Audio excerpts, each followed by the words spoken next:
Hindi ko inakalang darating sa punto na hahantong ang lahat sa ganung klaseng esena. Kung titingnan mo ako noon, isa lang akong simpleng babae na ang pangarap ay magkaroon ng tahimik at maayos na buhay. Ako si Althea Marquez, 29 na taong gulang. Nagtatrabaho bilang accounting staff sa isang mid-sized na kumpanya sa Maynila. Hindi ako galing sa mayamang pamilya, pero pinalaki ako ng magulang ko na marunong magtiis, magtrabaho ng marangal, at higit sa lahat, marunong respetarin ang sarili. Doon ko nakilala si Damian Velasco. Anak siya ng isang kilalang pamilya sa negosyo. Hindi ko naman agad nalaman kung gaano kalaki ang impluwensya nila. Para sa akin noon, isa lang siyang kliyente na madalas pumunta sa opisina namin. Tahimik siya, magalang at hindi tulad ng inaasahang asal ng mayayaman. Siya ang unang lumapit. Siya ang unang nagpakita ng interes. At sa totoo lang, nahulog din ako sa kanya dahil sa kung paano niya ako tratuhin na parang kapantay niya. Naging maayos ang relasyon namin sa simula. Simple lang ang mga date namin, madalas sa mga lugar na hindi mo iisipin na pupuntahan ng isang tulad niya. Sabi niya gusto niyang maranasan ng normal na buhay at naniwala naman ako. Hanggang sa dumating ang panahon na ipinakilala niya ako sa pamilya niya. Doon ko unang nakilala ang biyanan kong si Doña Celestina Velasco. Isang babaeng elegante, laging maayos ang postura at may tingin na parang kaya kang basahin mula ulo hanggang paa. Sa unang pagkikita pa lang, ramdam ko na agad ang lamig ng pagtanggap niya sa akin.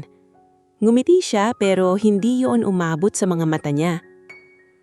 "Ah, ikaw pala si Althea," sabi niya noon habang sinusukat ako ng tingin. "Simple ka." Hindi ko alam kung papuri ba yon o hindi, pero ngumiti pa rin ako at nagpakumbaba. Ganun naman ako pinalaki. Sa mga sumunod na araw, sinubukan kong makisama. Ginawa ko ang lahat para ipakita na seryoso ako sa anak niya. Pero habang tumatagal, mas lalong lumalabas ang tunay niyang ugali. May mga pagkakataon na maghahain ako ng pagkain at sasabihin niyang, "Ganito lang ba ang kaya mong ihanda?" O kaya naman, "Sanay si Damian sa mas maayos."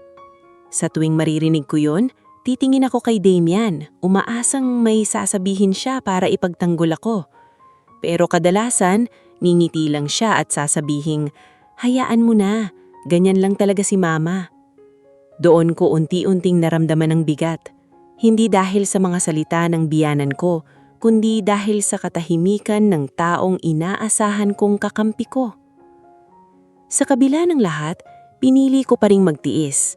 Mahal ko si Damian, at sa isip ko noon, baka kailangan lang ng panahon para matanggap ako ng pamilya niya. Hindi ko hinayaang makita nila na nasasaktan ako. Sa harap nila, nanatili akong kalmado, mahinahon at marunong makibagay. Nagpakasal kami makalipas ang 1 taon. Hindi ganoon kalaki ang kasal pero halatang enggrande pa rin dahil sa pamilya nila. Sa araw na yon, akala ko magsisimula na ang bagong yugto ng buhay ko. Isang buhay na ako na ang pipili ng landas, kasama ang lalaking mahal ko. Pero mali ako.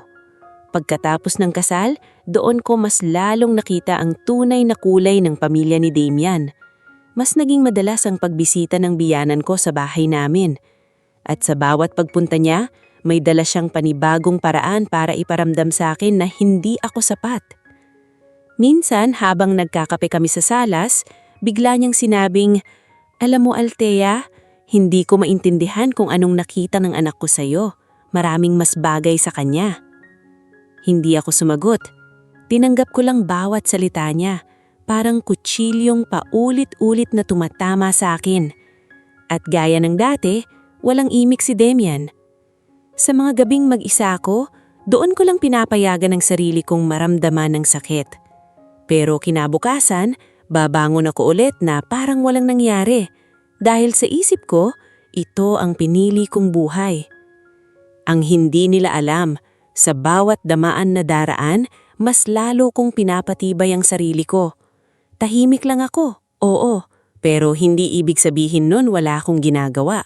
Hindi ibig sabihin nun wala akong alam. May mga bagay akong piniling itago. Hindi dahil sa takot, kundi dahil naghihintay ako ng tamang panahon. At habang patuloy nilang iniisip na isa lang akong babaeng walang laban, doon ako mas lalong numiti sa loob ko dahil alam kong darating ang araw na magugulat sila sa kung sino talaga ako. Hindi pa ngayon, pero malapit na. Hindi ko na mabilang kung ilang beses akong pinahiya ni Doña Celestina pagkatapos naming ikasal. Kung dati ay pahapyaw lang ang mga salita niya, ngayon ay lantaran na. Parang wala na siyang pakialam kung sino ang makakarinig. Basta maiparamdam niya sa akin na hindi ako karapat-dapat sa anak niya. Isang hapon, inimbitahan niya kami sa bahay nila para raw sa simpleng salusalo. Pagdating pa lang namin, ramdam ko na agad ang tensyon. Nasa sala ang ilan sa mga kamag-anak nila, nakaupo at nag-uusap. Pagpasok namin, napatingin silang lahat sa akin. Hindi ko maipaliwanag pero may kakaibang tingin sa mga mata nila. Parang may hinihintay silang mangyari. Ngumiti ako at bumati ng maayos. Lumapit ako kay Doña Celestina at nagmano. Tinanggap niya iyon pero hindi siya nungiti. Tiningnan niya lang ako mula ulo hanggang paa, saka bahagyang tumawa. "Ganito ka pa rin manamit?" Tanong niya ng malakas, sapat para marinig ng lahat. Akala ko naman may improvement na. Narinig ko ang ilang pabulong na tawanan sa paligid. Nanatili akong kalmado. Sanay na ako. Hindi ako sumagot. Umupo na lang ako sa tabi ni Damian, umaasang kahit papaano ay may sasabihin siya. Pero gaya ng dati, wala. Habang kumakain kami, hindi tumigil ang biyenan ko sa paglalabas ng mga puna. Pinuna niya ang paraan ko ng pagkain, ang pagkakahawak ko ng kutsara, pati na ang pagsasalita ko. Lahat na lang may mali sa paningin niya. "Damian," sabi niya habang nakatingin sa akin, "naalala mo si Clarice, yung anak ng kaibigan ko? Nasa abroad na ngayon, successful at elegante. Hindi tulad ng iba dyan na basta na lang." Alam ko kung sino ang tinutukoy niya at alam ko rin kung bakit niya iyon sinasabi. Gusto niyang iparamdam sa akin na may mas higit sa akin, na pwedeng-pwede akong palitan. Muli akong tumingin kay Damian, pero ang ginawa lang niya ay uminom ng tubig at umiwas ng tingin. Parang wala siyang naririnig. Doon ko unti-unting napuno. Hindi na lang ito tungkol sa pang-iinsulto. Tungkol na ito sa respeto, sa dignidad ko bilang asawa niya. Pagkatapos kumain, nagpunta ako sa kusina para tumulong. Kahit pa hindi ako komportable, ginawa ko pa rin dahil iyon ang nakasanayan ko. Habang naguhugas ako ng plato, narinig ko ang boses ni Doña Celestina sa likod ko. "Hindi ka na dapat nag-aabala." Malamig niyang sabi.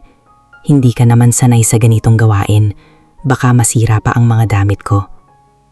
Huminto ako sandali. Huminga ng malalim, pero pinili kong magpatuloy. Parang wala akong narinig. Lumapit siya at hinawakan ng plato sa kamay ko. "Sige na, ako na. Umupo ka na lang dyan sa sala. Bagay naman sa'yo ang walang ginagawa." Dahan-dahan kong ibinaba ang plato. Hindi ko na siya tiningnan. Tahimik akong lumabas ng kusina at bumalik sa sala.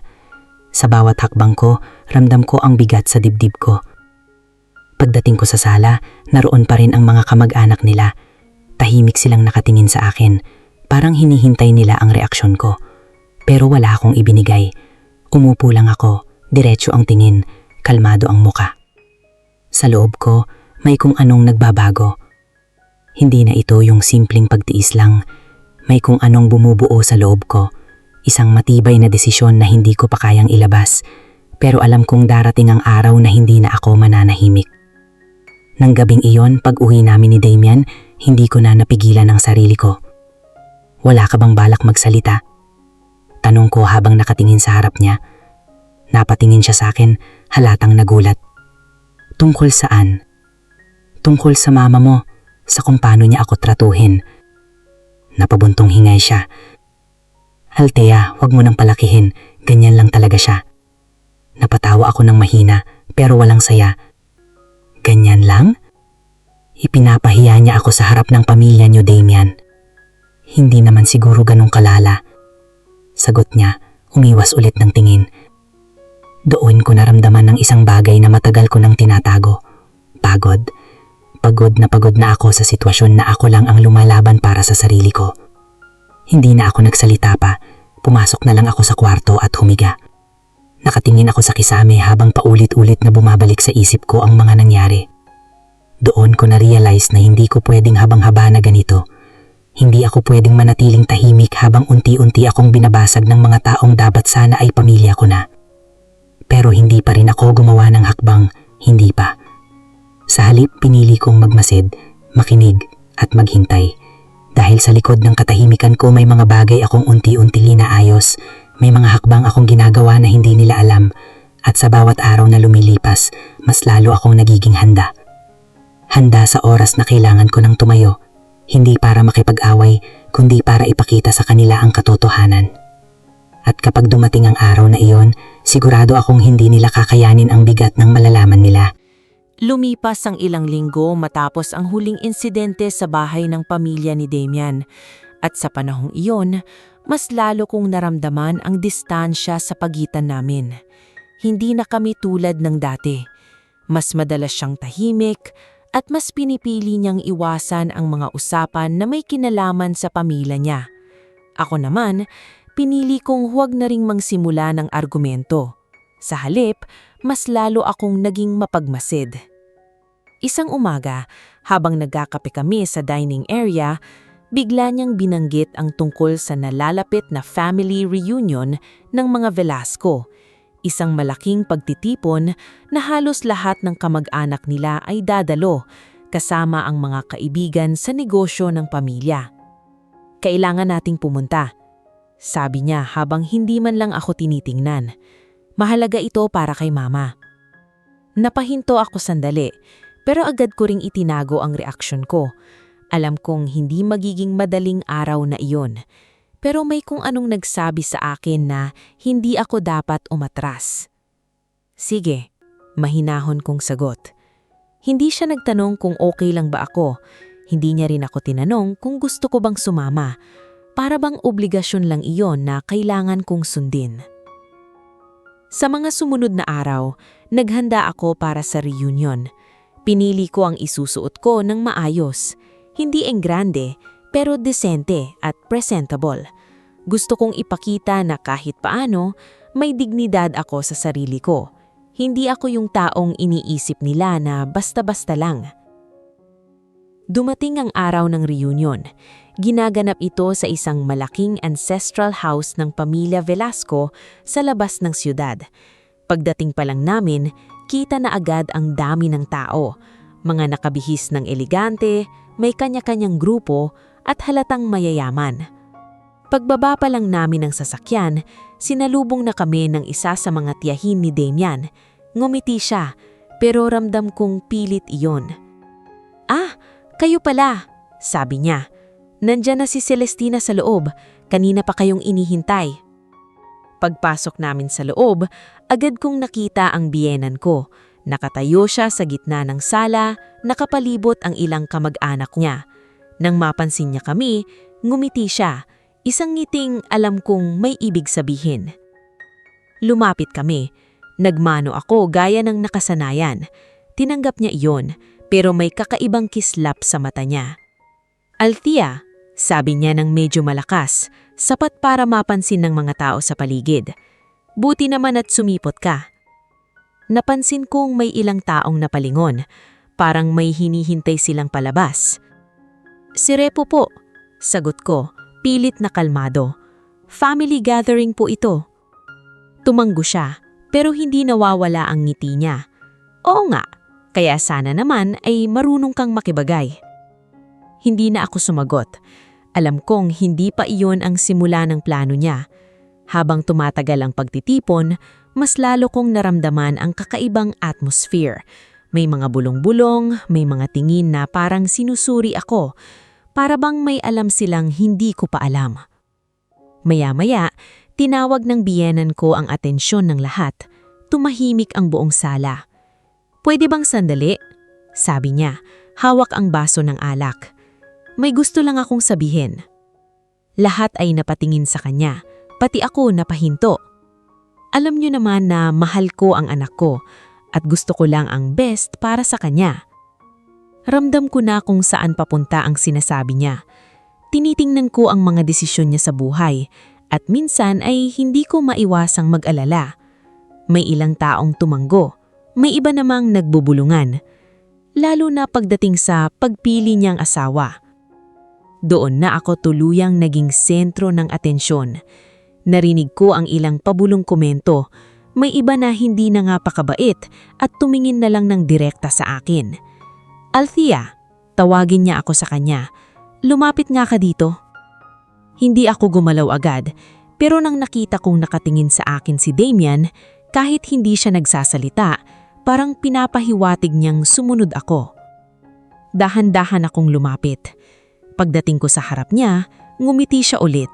Pero ngayon, mas malinaw na sa akin ang intensyon niya.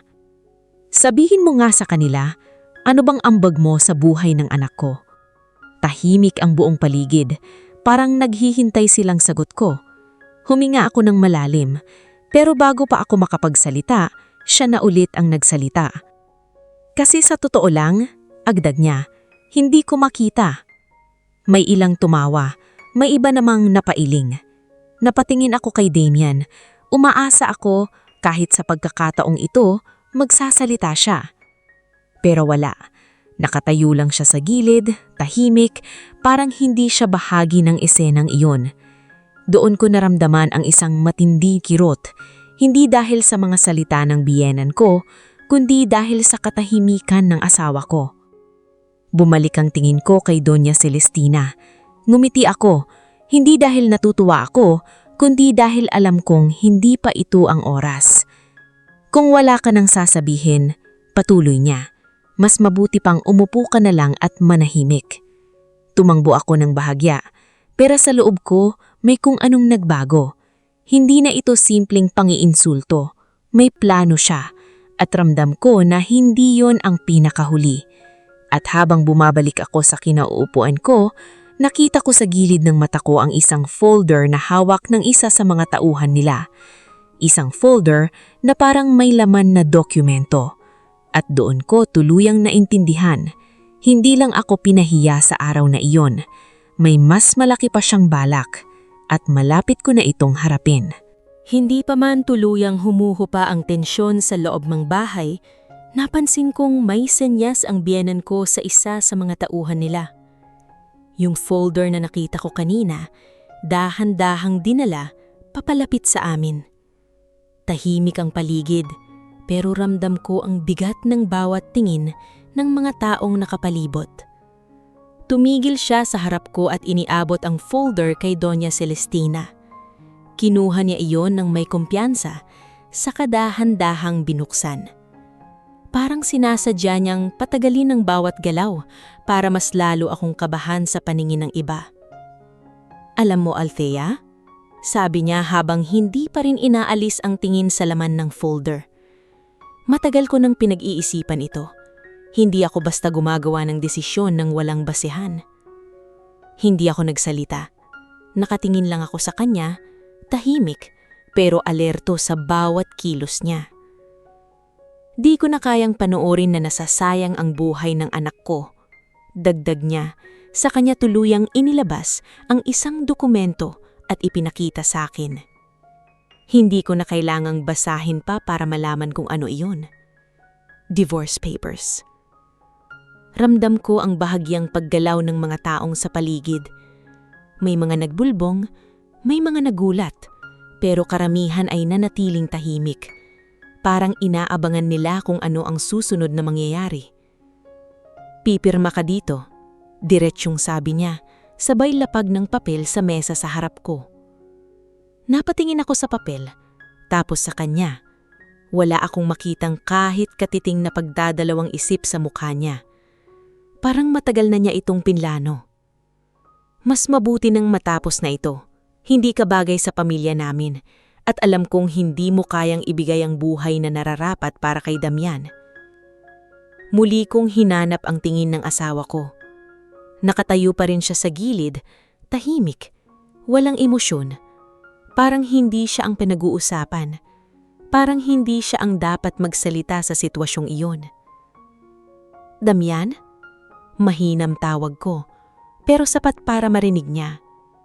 Sandali siyang napatingin sa akin, pero agad din niyang ibinaba ang tingin niya. Wala siyang sinabi. Doon ko tuluyang naramdaman ang bigat ng katotohanan. Hindi lang ako nag-iisa sa laban na ito. Iniwan niya na rin ako. Anong hinihintay mo? Muli kong narinig ang boses ng biyenan ko. Pirmahan mo na para matapos na ang kahihiyan na ito. May iniabot siyang ballpen sa akin.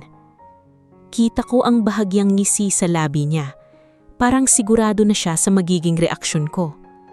Sigurado siyang iiyak ako, magmamakaawa o tuluyang babagsak sa harap nila. Pero wala siyang nakuha ni isa doon. Dahan-dahan kong kinuha ang ballpen mula sa kamay niya. Tahimik ang buong paligid, lahat nakatingin sa akin. Ramdam ko ang tibok ng puso ko, pero hindi ako kinakabahan. Sa halip, may kakaibang linaw sa isip ko. Parang sa wakas, dumating na ang sandaling matagal ko nang hinihintay. Tinignan ko ulit ang papel. Nandoon ang pangalan ko, ang pangalan ni Damian, at ang lahat ng detalye na parang simpleng kontrata lang. Pero para sa kanila, ito ang katapusan ng kwento ko. Hindi nila alam, simula pa lang ito. Narinig ko ang ilang bulbong mula sa paligid. May nagsasabing kawawa ako. May nagsasabing tama lang daw ang nangyayari. May iba naman na tahimik lang pero halatang aliw na aliw sa eksena. Inangat ko ang tingin ko kay Doña Celestina. Nakangiti siya, confident, parang sigurado na sa tagumpay niya. Hindi ko pa rin inaalis ang kalmado kong mukha. Kung pipirma ka na, sabi niya, gawin mo na, wag mo nang patagalin. Tumanggi ako ng bahagya. Dahan-dahan kong inilapit ang ballpen sa papel. Sandaling natahimik ang lahat. At sa loob ko, may isang bagay na tuluyang nabuo. Hindi galit, hindi lungkot, kundi isang matibay na desisyon. Pinili kong hindi magpakita ng kahit anong emosyon. Hindi ako umiiyak, hindi ako nakikinig, hindi ako nagmamakaawa. Sa halip, ngumiti ako. Isang ngiti na hindi nila inaasahan. Isang ngiti na nagpatigil ng ilang bulbong sa paligid. Napansin ko ang bahagyang pagkunot ng noo ng biyenan ko. Parang hindi niya maintindihan kung bakit ganun ang reaksyon ko. Pero hindi na ako nagsalita. Patuloy kong hinawakan ng ballpen, handang gawin ang susunod na hakbang. At sa sandaling iyon, alam kong hindi na ako ang dating Althea na kaya nilang apihin. Hindi pa nila alam kung ano ang mangyayari pagkatapos nito. Pero sigurado ako, sa oras na matapos ang sandaling ito, hindi na sila makakabangon sa katotohanang matagal ko nang tinatago. Naramdaman ko ang bigat ng katahimikan sa paligid habang hawak ko ang ballpen sa ibabaw ng papel. Lahat ng mata nakatutok sa akin, naghihintay ng reaksyon na inaasahan nilang mangyayari. Iyong eksenang magmamakaawa ako, iiyak o kaya'y lalapit kay Damian para humingi ng tulong. Pero wala silang nakuha kahit isa doon. Sa halip, bahagya akong ngumiti. Lintik lang ang walang ganti. Mahina akong sabi pero sapat na para marinig ng mga taong malapit sa akin. Napansin ko ang agad na pagbabago sa ekspresyon ng ilan. May napakunot ang noo, may napatingin sa isa't isa. Pero higit sa lahat, nakita ko ang reaksyon ni Doña Celestina. Sandali siyang natigilan, parang hindi niya inaasahan ang maririnig mula sa akin. Anong ibig mong sabihin? Tanong niya, medyo mas matigas na ang tono. Hindi ako sumagot. Sa halip, ibinaba ko ang tingin ko sa papel at tuluyang inilapat ang dulo ng ballpen sa linya kung saan nakalagay ang pangalan ko. At doon, sa harap ng lahat, dahan-dahan kong pinirmahan ang divorce papers. Narinig ko ang ilang mahihinang bulbong. May iba na napangiti, may iba na napailing. Para sa kanila, iyon na ang katapusan ng kwento ko. Isang babaeng tuluyang sumuko at tinanggap ang pagkatalo. Pagkatapos kong pumirma, maayos kong inilapag ang ballpen sa ibabaw ng mesa. Hindi ako nagmamadali. Hindi ako nagpakita ng kahit anong emosyon. Tapos na, sabi ng biyanan ko, halatang kontento. At least marunong ka ring sumunod. Tumingin ako sa kanya, diretso, walang kaba. Hindi pa, sagot ko ng kalmado. Napakunot ang noo niya. Ano? Hindi ko pa rin inaalis ang tingin ko sa kanya. Dahan-dahan kong inabot ang bag ko na nasa tabi ko. Binuksan ko iyon ng walang pagmamadali, habang ramdam ko ang pagtaas ng tensyon sa paligid. Mula sa loob ng bag, inilabas ko ang isang makapal na envelope. Simpleng brown envelope lang, pero alam kong iyon ang magpapabago ng lahat. Napansin ko ang bahagyang pag-iba ng ihip ng hangin sa paligid. Parang biglang naging seryoso ang lahat. Kung tapos na tayo sa papel na yan, sabi ko habang hawak ang envelope, siguro oras na para makita niyo rin ang sa akin. Sandaling natahimik ang buong sala. Anong sinasabi mo? Tanong ni Doña Celestina. Ngayon ay halatang hindi nakampante. Hindi ako sumagot agad. Sa halip, dahan-dahan kong inilabas ang laman ng envelope. Mga dokumento, nakaayos, kumpleto. Inilapag ko iyon sa mesa, katabi ng divorce papers. Bago ako pumirma, sabi ko ng mahihanom, siguro dapat lang na malinaw sa ating lahat ang buong sitwasyon. Napatingin ang ilan sa mga kamag-anak nila sa mesa.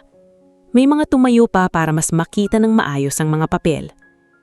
Napansin ko ang bahagyang paggalaw ni Damian sa gilid.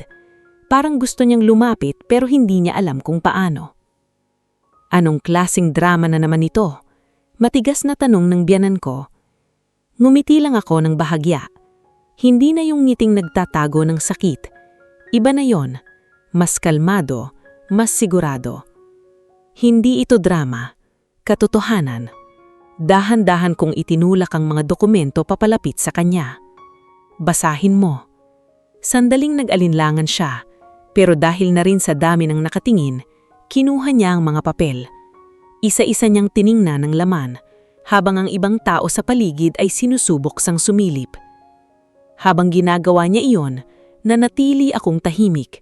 Hindi ko kailangang magsalita pa. Alam kong sapat na ang makikita niya. Sa bawat segundo na lumilipas, mas lalo kong nakikita ang pagbabago ng mukha niya. Mula sa kumpiyansahan, naging pagkalito. Mula sa pagkalito, naging seryoso. At sa sandaling iyon, alam kong ito na ang pagsisimula ng pagbagsak ng lahat ng paniniwala nila tungkol sa akin. Hindi na ako ang babaeng tahimik lang na tinatapakan nila. At sa pagkakataong ito, wala na silang magagawa para pigilan ang katotohanan na matagal ko nang piniling itago. Hindi agad nakapagsalita si Doña Celestina habang hawak niya ang mga dokumento. Nakita ko kung paano unti-unting nagbago ang ekspresyon ng mukha niya. Kanina, puno iyon ng kumpiyansa at pagmamataas. Ngayon, halatang sinusubukan niyang intindihin ang binabasa niya. Tahimik ang buong paligid. Wala ng bulungan, wala ng tawanan. Parang lahat ay natigil sa isang sandali na hindi nila inaasahan. Ano ito? Mahina niyang tanong, pero ramdam ko ang bigat ng boses niya. Hindi ako agad sumagot. Hinayaan ko siyang basahin pa ang laman ng mga papel. Isa-isa niyang binuklat ang bawat pahina, habang ang ilan sa mga kamag-anak niya ay lumalapit na para sumilip. Imposible, narinig kong bulong ng isa sa kanila. Doon ko dahan-dahang ibinuka ang bibig ko para magsalita. Hindi ako basta empleyado lang, at lalong hindi ako yung babaeng iniisip nyo na walang maiaambag. Napatingin sa akin si Doña Celestina. Sa pagkakataong iyon, wala na ang dating kumpiyansa sa mga mata niya. Ang kumpanyang pinagmamalaki nyo, ang Velasco Holdings, hindi nyo ba naisip kung paano ito nanatiling buhay nitong mga nakaraang taon? Nagtinginan ng ilang kamag-anak nila, halatang hindi nila inaasahan ang direksyon ng usapan. May isang silent investor na pumasok ilang taon nang nakaraan. Dagdag ko, isang taong hindi nagpapakilala pero siya ang nagbigay ng kapital para hindi tuluyang malugi ang negosyo nyo. Napahawak si Doña Celestina sa mesa. Anong sinasabi mo? Ngumiti ako ng bahagya, pero hindi iyon mayabang. Isa lang iyong ngiting puno ng katiyakan. Ako yun, diretsong sagot ko. Parang bumagsak ang mundo sa kanila sa isang iglap. May napaatras, may napahawak sa bibig, may iba na hindi makapaniwala sa narinig niya. Hindi pwedeng ikaw, nanginginig na sabi ni Doña Celestina. Dahan-dahan akong lumapit sa mesa at tinapik ang isa sa mga dokumento. Nandyan lahat ng detalye. Sabi ko, ownership shares, financial injections, pati na ang mga kontrata na pirmado ng legal team nyo. Napatingin siya ulit sa papel. Ngayon, mas mabilis niyang binasa ang laman, parang hinahanap niya ang butas o mali sa sinasabi ko. Pero wala siyang nakita. Pero, paano? Bulong niya. Doon ako bahagyang huminga ng malalim. Bago pa ako makilala ni Damian, paliwanag ko, may sarili na akong negosyo. Hindi ako lumaki sa yaman, pero natuto akong mag-ipon, mag-invest at magpalago ng pera. Napatingin sa akin si Damian. Ngayon, hindi na lang pagtataka ang nasa mukha niya. May halong guilt at pagkalito.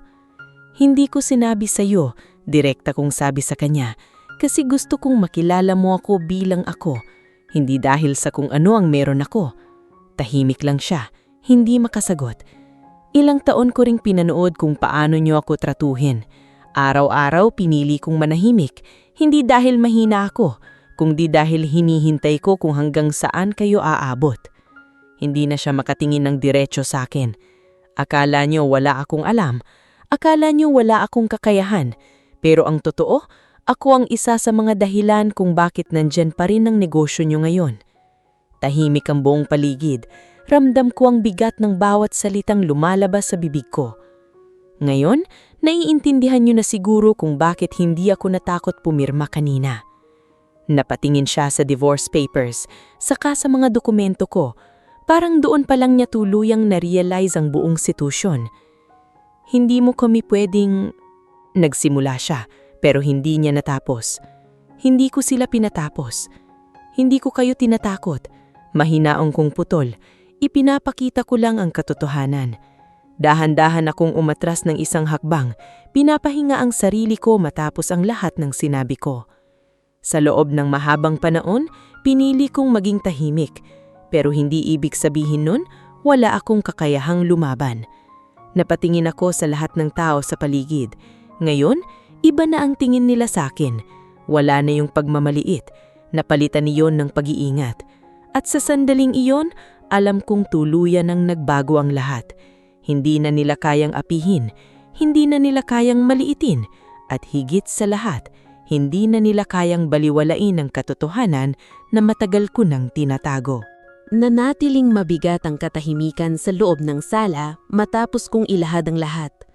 Kita ko sa mga mukha nila ang halong gulat at pagdududa, pero higit doon, may takot na unti-unting sumisingit sa kanilang mga mata.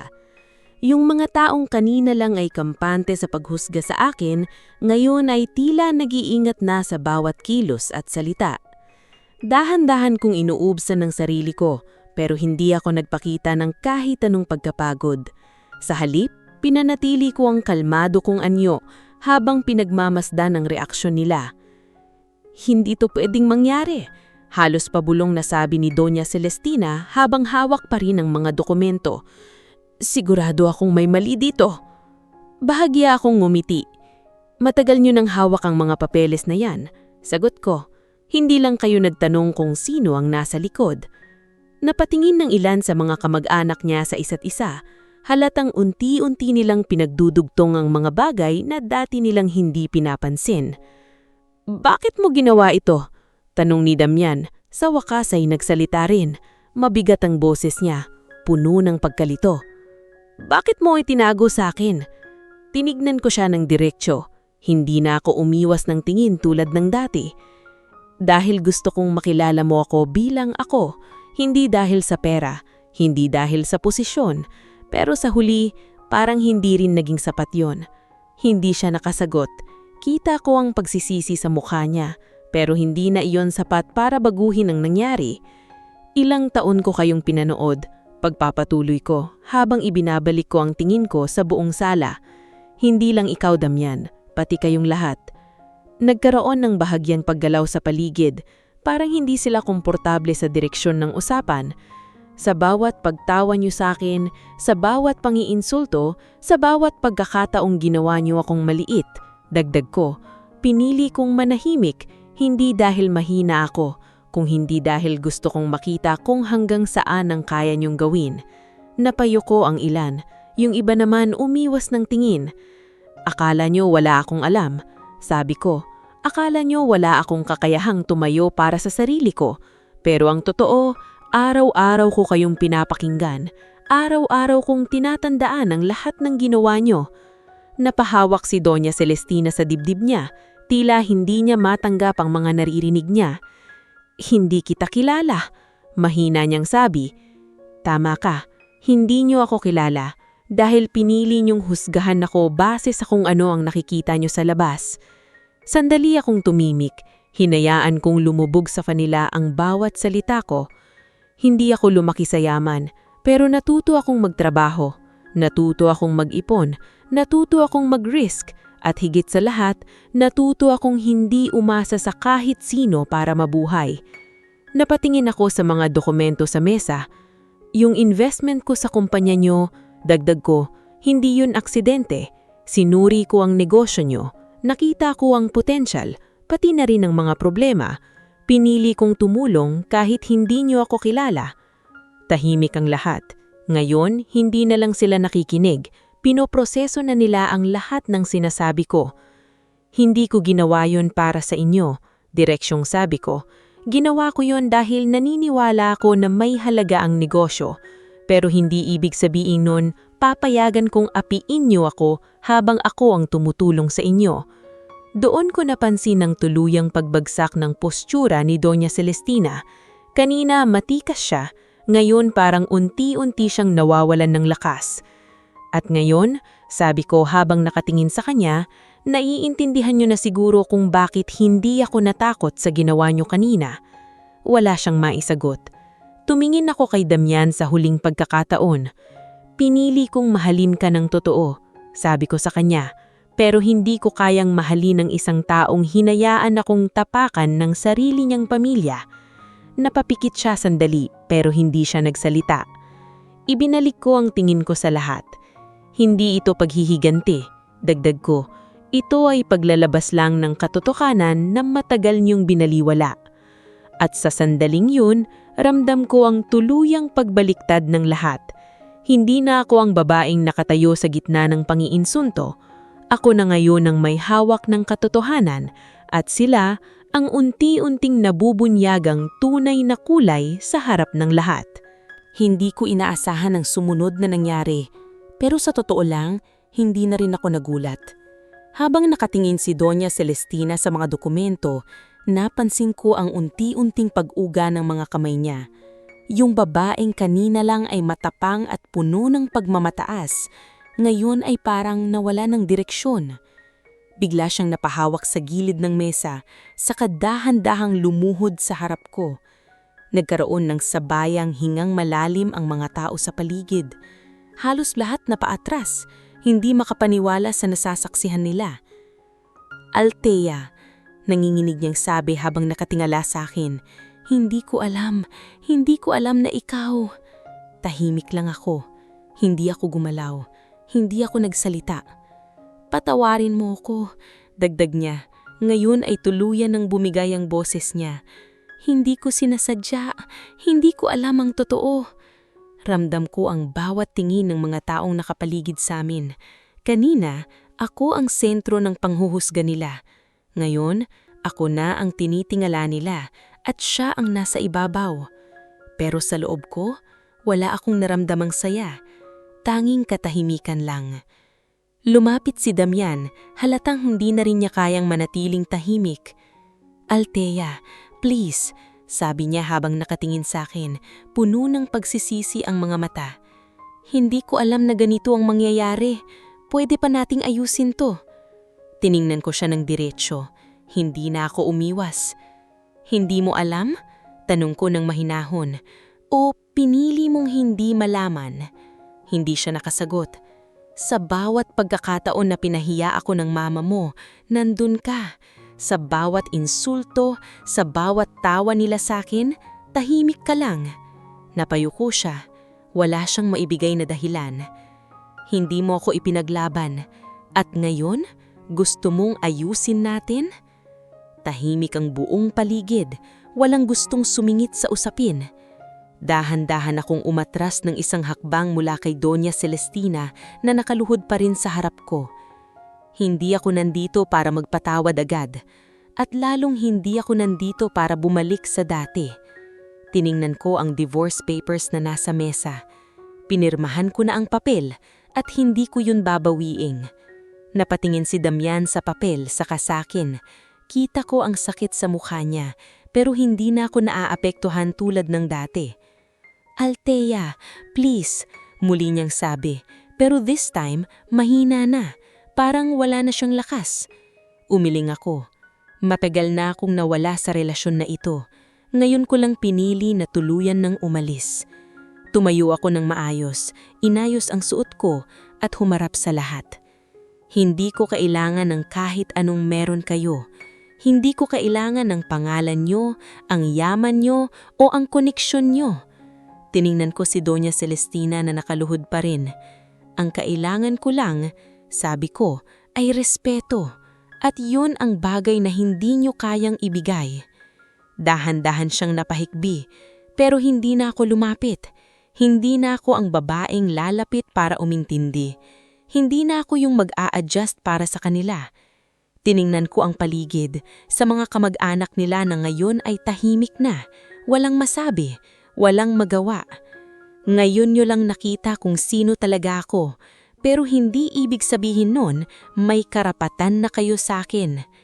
Naglakad ako palayo sa gitna ng sala. Walang humarang, walang nagtangkang pigilan ako. Habang papalapit ako sa pintuan, narinig ko ang mahinang pagkawag ni Damian sa pangalan ko, pero hindi na ako lumingon. Sa bawat hakbang ko palabas ng bahay na yon, pakiramdam ko unti-unting nawawala ang bigat na matagal ko nang dala. Hindi ako galit, hindi ako malungkot, pero malinaw sa akin ang isang bagay. Hindi na ako babalik. At sa pagkakataong ito, ako na ang pinili para sa sarili ko. Paglabas ko ng bahay ng mga Velasco, ramdam ko ang malamig na hangin na tumama sa mukha ko. Tahimik ang paligid sa labas, malayo sa ingay at tensyon na iniwan ko sa loob. Sandali akong huminto sa may hagdanan, hindi dahil nagdadalawang isip ako, kundi para lang huminga ng malalim. Sa wakas, matapos ang mahabang panahon, nakalabas din ako sa sitwasyong matagal ko nang kinukulong ang sarili ko. Hindi ako lumingon, kahit naririnig ko pa ang mahinang boses ni Damian na tila tumatawag sa akin mula sa loob. Pinili kong magpatuloy. Alam kong kapag lumingon pa ako, baka muling gumaan ng loob ko sa kanya. At ayokong mangyari yon.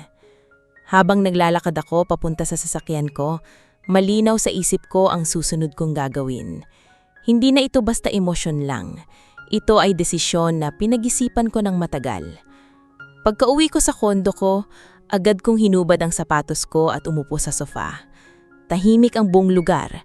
Walang ingay, walang taong huhusga, walang matang nakamasid sa bawat galaw ko. Doon ko naramdaman ang kakaibang kapayapaan na matagal ko nang hindi nararanasan. Pero hindi ako nagpahinga ng matagal. Kinuha ko ang phone ko at tinawagan ng abogado ko, si Attorney Renzo Villar. Isa siya sa mga iilang taong alam ang buong katotohanan tungkol sa akin at sa mga investments ko. Renzo, diretso kong sabi nang sagutin niya ang tawag. Ituloy na natin. Sandaling natahimik siya sa kabilang linya. Sigurado ka na? Sigurado na ako. Ayokong may matirang koneksyon pa sa kanila. Kahit sa negosyo. Alam kong mabigat ang desisyong iyon. Hindi maliit ang share ko sa kumpanya nila. Sa totoo lang, Kaya kong kontrolin ang direksyon ng negosyo kung gugustuhin ko, pero hindi iyon ang habol ko. Gagawin ko ang lahat para maayos ang exit mo, pero alam mo naman na magkakaroon ng epekto to sa kanila. Alam ko, sagot ko, at handa akong harapin yon. Pagkatapos ng tawag, tumayo ako at naglakad papunta sa bintana ng opisina. Tanaw ko ang ilaw ng lungsod, tahimik pero buhay na buhay. Parang ako. Kinabukasan, nagsimula na ang proseso. Ipinasa ng legal team ko ang mga dokumento para sa withdrawal ng investments ko sa Velasco Holdings. Hindi yung simpleng hakbang, malaki ang bahagi ko sa kanilang operasyon at ang biglaang pag-alis ko ay siguradong magdudulot ng malaking epekto. Pero malinaw sa akin ang isang bagay. Hindi ako mananatili sa isang lugar kung saan wala akong respeto. Ilang araw ang lumipas at nagsimula ng kumalat ang balita. Hindi lang sa loob ng pamilya nila, kundi pati sa mga kasosyo nila sa negosyo. May mga tumawag sa akin, nagtatanong kung anong nangyari. May iba na nag-o-offer ng partnership. May iba naman na gustong makiusap. Pero wala akong tinanggap. Pinili kong manatiling tahimik at mag-focus sa sarili kong mga negosyo. Samantala, naririnig ko na rin ang nangyayari sa kumpanya nila. Unti-unti raw bumababa ang tiwala ng mga investors. May mga kontrata na hindi na ituloy. May mga empleyado na nag-aalala sa kinabukasan nila. Hindi ako natuwa sa narinig ko, pero hindi rin ako nalungkot. Ito ang resulta ng mga desisyon nila. Hindi ako ang gumawa ng problema. Pinili ko lang na umalis. Isang hapon, habang nasa opisina ko, may natanggap akong sulat. Galing kay Damian. Hindi ko agad binuksan. Ilang minuto ko lang itong tinitignan. Iniisip kong may halaga pa ba ang laman nito. Sa huli, nagdesisyon akong basahin. Sa loob ng sulat, malinaw sa kanya ang pagsisisi. Humihingi siya ng tawad, hindi lang para sa sarili niya, kundi pati sa ginawa ng pamilya niya. Sinasabi niyang handa siyang ayusin ang lahat kahit magsimula ulit kami. Tahimik kong ibinaba ang sulat matapos kong basahin. Wala akong naramdamang galit, wala ring lungkot. Pero wala na rin akong naramdamang pagmamahal. Dahan-dahan kong tinupi ang papel at inilagay sa drawer ng mesa ko. Hindi ko to tinapon, hindi dahil gusto ko pang balikan, kundi dahil parte pa rin ito ng nakaraan ko. Tumayo ako at tumingin sa salamin sa loob ng opisina. Sa unang pagkakataon matapos ang lahat, nakita ko ulit ang sarili ko. Hindi bilang asawa ni Damian, hindi bilang manugang ng pamilyang Velasco, kundi bilang si Alfea Marquez, isang babaeng natutong tumayo para sa sarili niya. At sa pagkakataong ito, sigurado akong hindi na akong muling babalik sa dati kong ako. Pagkatapos kong isara ang drawer kung saan ko inilagay ang sulat ni Damian, parang tuluyan ko na ring isinara ang isang bahagi ng buhay ko. Hindi ibig sabihin nun madali. Hindi ibig sabihin nun hindi ako nasaktan. Pero sa unang pagkakataon, hindi na sakit ang naningibabaw sa akin, kundi kapayapaan. Yung klase ng kapayapaan na matagal mong hinahanap matapos mong gumising araw-araw na parang kailangan mong patunayan sa iba na karapat-dapat kang respetuhin. Bumalik ako sa trabaho kinabukasan na mas maaga kaysa dati. Ako mismo ang nagbukas ng ilaw sa opisina ko, nagpatimpla ng kape at naupo sa harap ng mesa na punong-puno ng dokumento. Sa labas ng salamin, nakikita ko ang mga empleyado kong isa-isang dumarating. Tahimik silang nagtatrabaho pero sa bawat mukha nila, nakikita ko ang dahilan kung bakit ako nagsikap. Hindi para ipagyabang ang pangalan ko, hindi para maliitin ng iba, kundi para makabuo ng lugar kung saan walang taong kailangang yumuko dahil lang mas mababa ang estado niya sa buhay. Doon ko mas lalo pang inayos ang kumpanya ko, mas naging hands-on ako, binisita ko ang bawat departamento, kinausap ang mga empleyado at tinanong kung ano ang kailangan nila para mas gumaan ang trabaho nila. May ilan na nagulat dahil hindi raw sila sanay na ang may-ari mismo ang nagtatanong sa kanila. "Ma'am Alfea, okay lang ba talagang sabihin namin? Tanong ng isa kong staff na si Nida, halatang nag-aalangan. Ngumiti ako sa kanya. Oo naman, kung may mali sa sistema, kailangan kong malaman. Hindi ako nandito para pakinggan lang ang magagandang bagay. Doon nagsimula ang mas maayos na samahan sa loob ng kumpanya. Unti-unting naging bukas ang mga tao. May mga lumapit sa akin para magbigay ng suhestyon.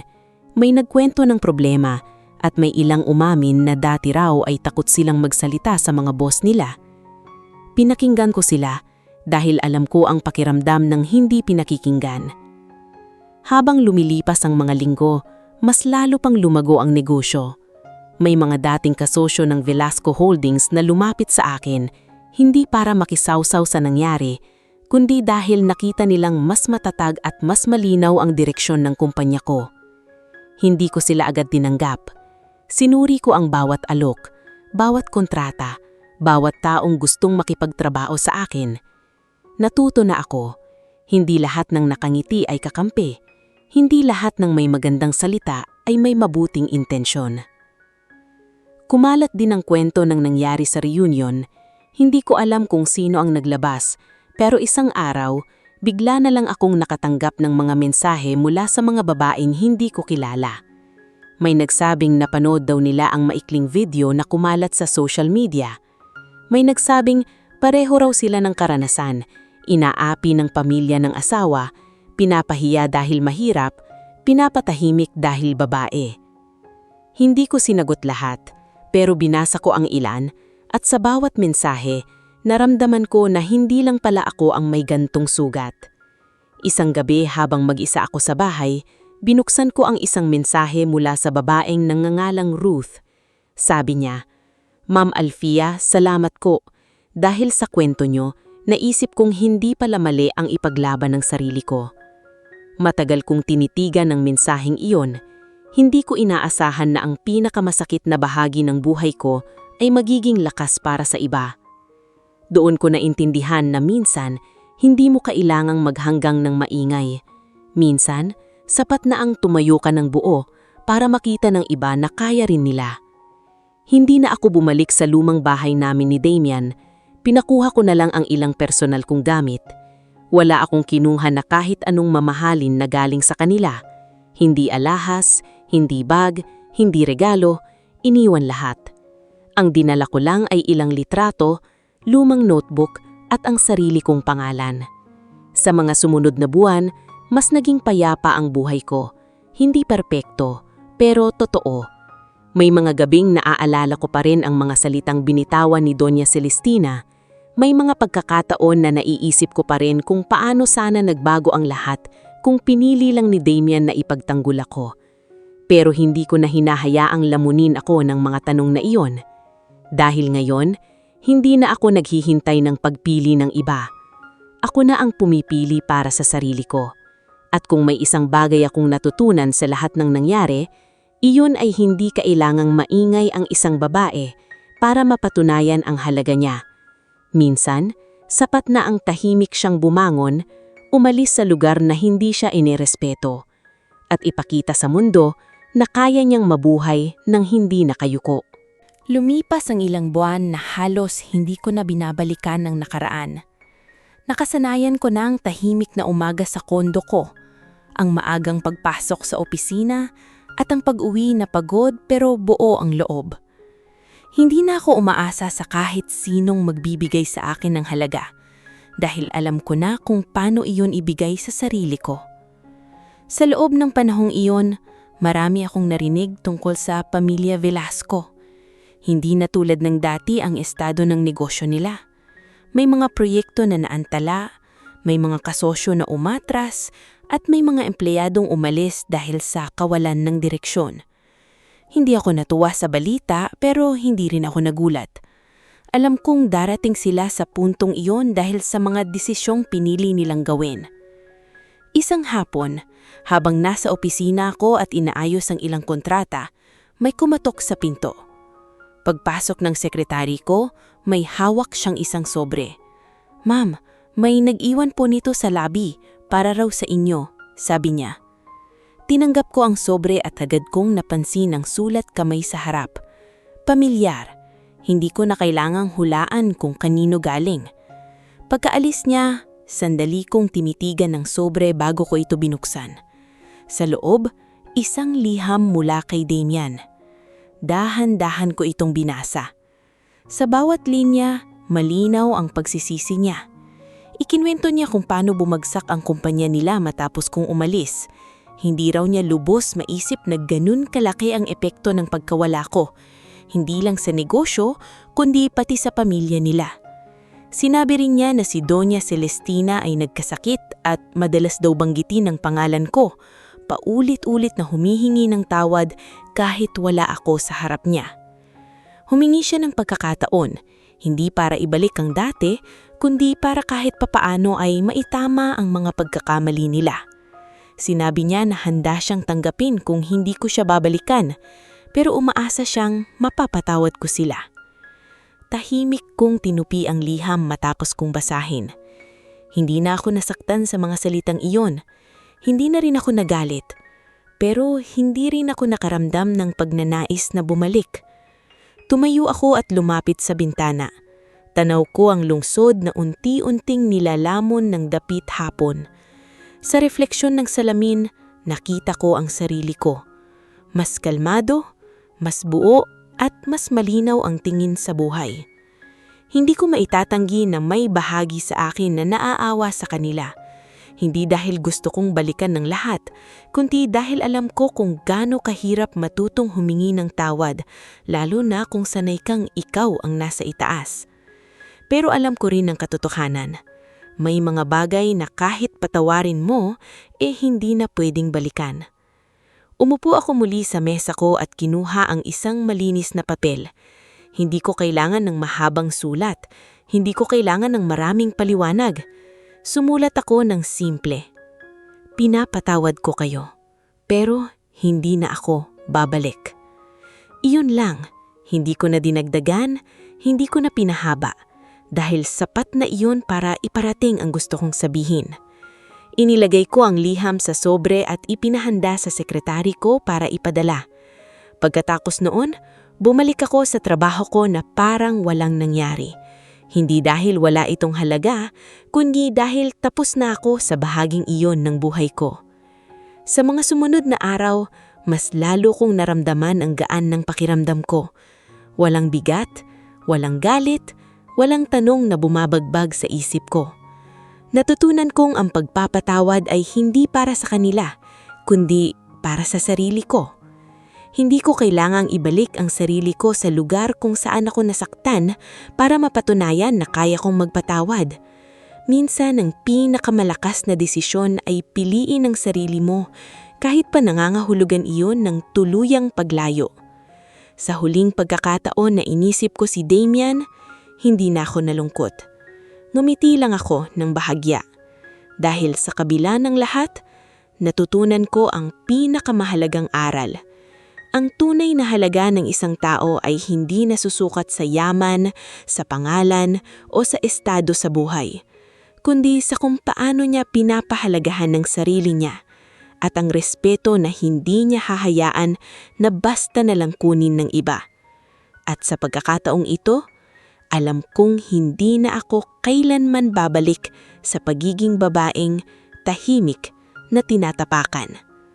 Dahil ako ay Althea Marquez at pinili kong tumayo.